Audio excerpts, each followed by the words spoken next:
Salut, ici Maxime Johnson au CES de Las Vegas avec le LG G Flex 2, le successeur du téléphone courbé de LG. Alors vraiment, cette courbe-là, c'est la grande caractéristique là, du téléphone et on le voit présentement à l'écran. C'est quand même une bonne courbe. Donc si c'est la même que l'année dernière avec le G Flex, ça sert à quoi cette courbe-là? Bien écoutez, pas tant de choses que ça. Ce que LG dit, c'est que ça sert vraiment à parler donc au téléphone parce que on rapproche le micro de notre bouche et l'écouteur de notre oreille. Oui, c'est vrai, c'est un petit avantage. Maintenant, cette année, on a aussi deux autres courbes, donc une qui est comme ça ici et une qui est en haut. Donc celle sur le côté, là, sur l'axe des X, permet d'avoir une meilleure prise en main du téléphone et honnêtement, c'est, je n'ai pas passé grand temps avec l'appareil, mais c'est super agréable. Même si c'est un téléphone de 5,5 pouces, on a l'impression que c'est beaucoup plus petit. Donc, c'est vraiment une bonne prise en main là, grâce à cette nouvelle courbe-là. Maintenant, par rapport aux caractéristiques techniques, écoutez, ça ressemble beaucoup au LG G3 qui a été lancé cet été, donc le téléphone phare de LG. Au niveau du processeur, on a un Snapdragon 810, donc c'est le premier téléphone annoncé officiellement au monde avec le Snapdragon 810. Donc ça, c'est meilleur là, que le G3. À l'intérieur, donc les caractéristiques vont changer selon les modèles, mais ça devrait être donc 32 gigaoctets de mémoire avec 3 gigaoctets de mémoire vive, mais ça pourrait changer là, selon les pays. Cette année, nouveauté, on a derrière, donc moi je peux enlever le couvercle et on a accès à une carte micro SD, donc ça, ce n'était pas là l'année dernière.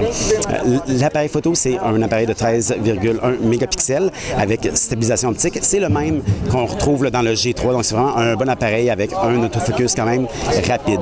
Maintenant, logiciel, écoutez, celui-ci est livré avec Android 5.0 Lollipop, donc ça c'est une nouveauté. Et on a aussi quelques fonctions, donc je vais vous en montrer deux que moi j'ai trouvé un petit peu sympathiques. La première, ça s'appelle Glance View, donc lorsque mon téléphone est fermé, je peux l'ouvrir comme ça et juste pour voir l'heure et certaines infos. Et ça se fait, je ne sais pas si on voit bien, mais donc, puisque c'est un écran OLED, donc POLED, tout ce qui s'allume ici, c'est vraiment le haut et pas le bas. Donc, vraiment, ça permet un peu, si on veut, de sauver de l'énergie. Donc, c'est ça le but. Et c'est quand même, je dirais, assez joli.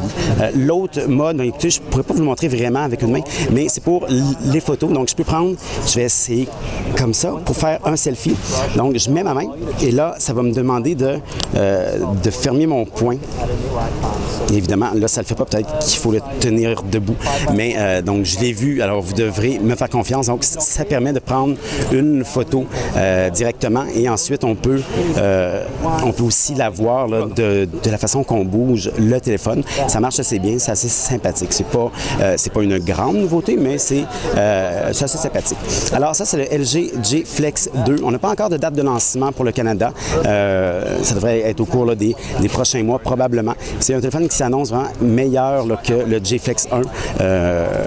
Autre petite caractéristique que j'ai oublié de vous dire, l'écran, donc c'est 5.5 pouces, c'est 1080p et non QHD, donc c'est meilleur que le G Flex 1, mais une petite coche en dessous là, du G3. Mais ceci étant dit, ça s'annonce comme étant un très bon téléphone, un téléphone pour ceux qui aiment les gadgets, pour ceux qui aiment être toujours à la fine pointe. Là, ce ne sera pas le modèle le plus grand public, mais c'est quand même intéressant. Là.